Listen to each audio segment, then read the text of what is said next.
We are in part two of our wilderness series. We're going to be in Exodus 16 today, and what we're learning is about the environment that God chooses to renew our thinking is called the wilderness. The place that feels, looks, seems desolate, barren, unfruitful is actually the school that God brings us to in order to expose what's going on in our heart, in our mind, and takes us through a process to renew it so that we would not only know Him better, but know that we could trust Him. To know that everything that we thought we knew doesn't have to remain.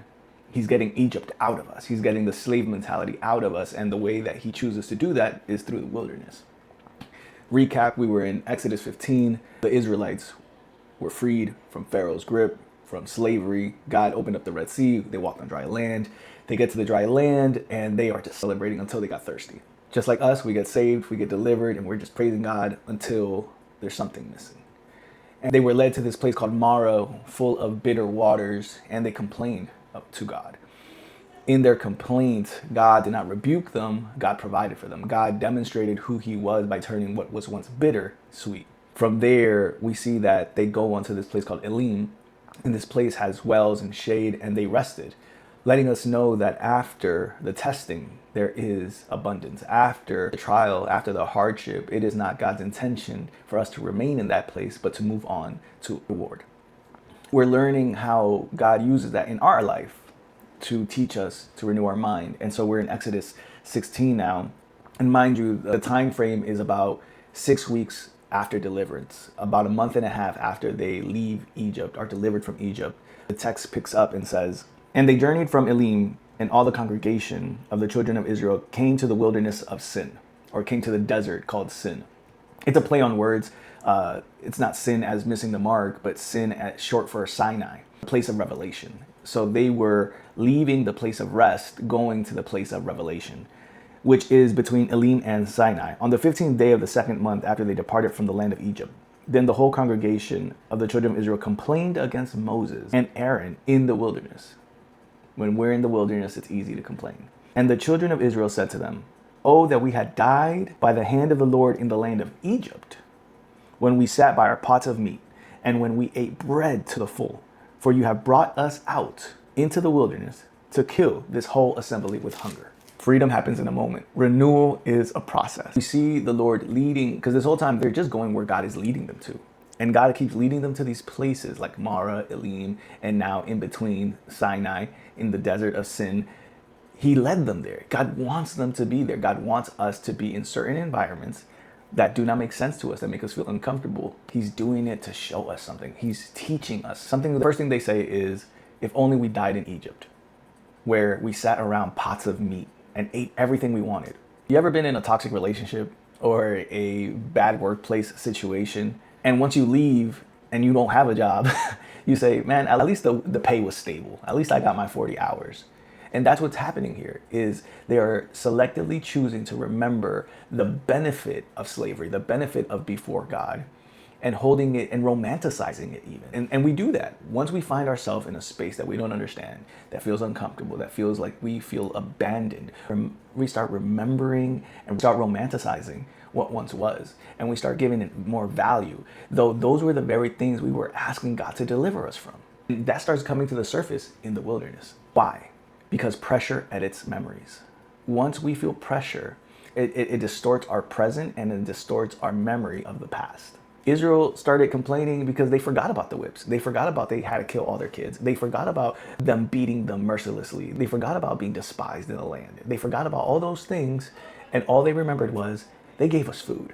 And so we see that though they were free from the oppressors, they were not free from the oppressing thoughts. One thing that could help us when we're in this process or in this wilderness or in this season is begin to look at the way that we talk. Pay attention how you articulate your memories when things feel hard in the moment.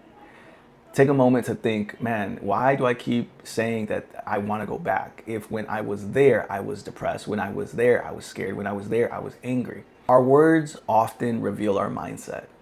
And if we begin to pay attention to the things that we're saying, the conversations that we're having, we'll begin to understand, wait, why am I giving value to what used to torment me? Why am I wanting to go back to a place that I hated being in? If our memory is distorted, our reality will be as well.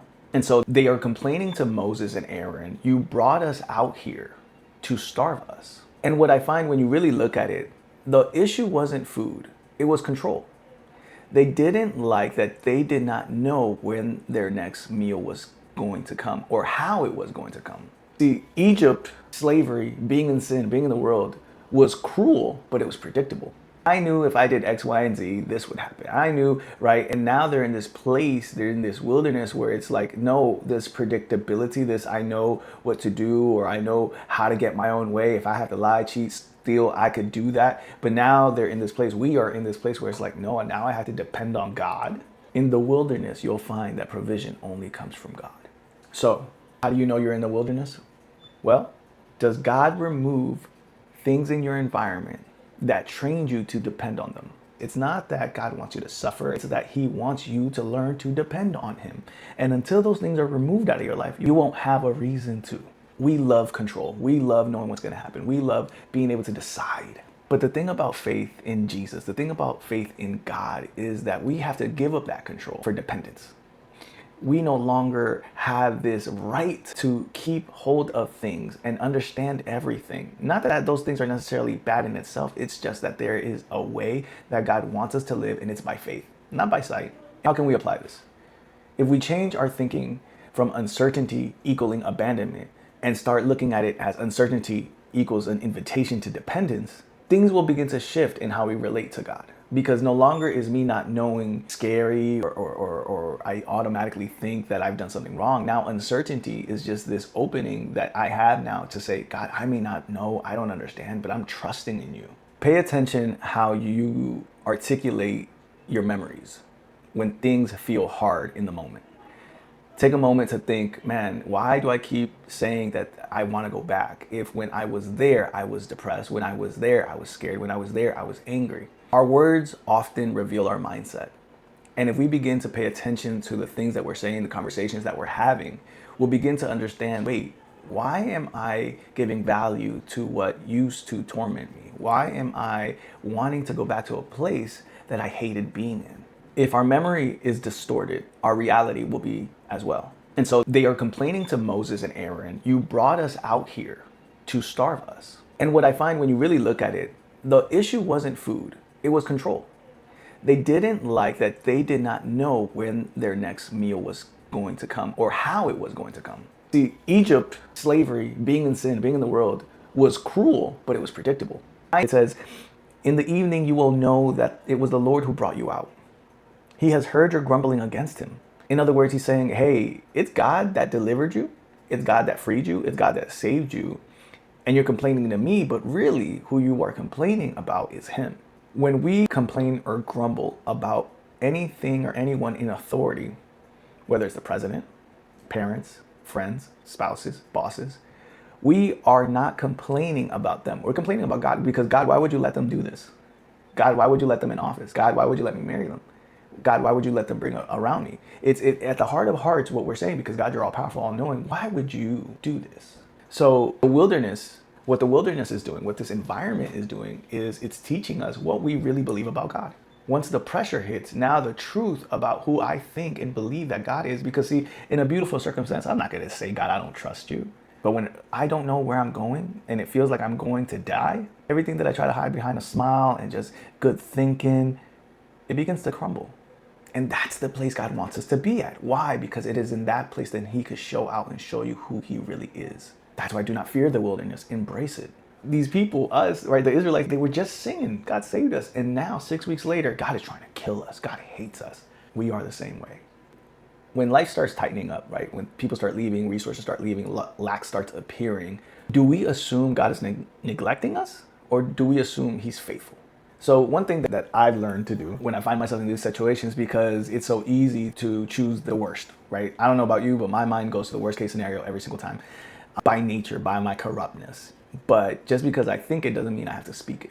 Before I speak about the situation, I think about God's nature and his character.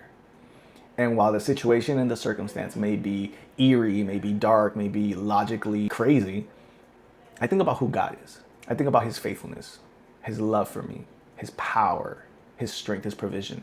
And I speak out of that place to my situation instead of speaking from my situation to who God is. I want you to notice how God responds to the complaint. Verse 7, and in the morning you shall see glory of the Lord, for he hears your complaints against the Lord. No. Verse 8, in the evening you will know, in the morning you will see his glory.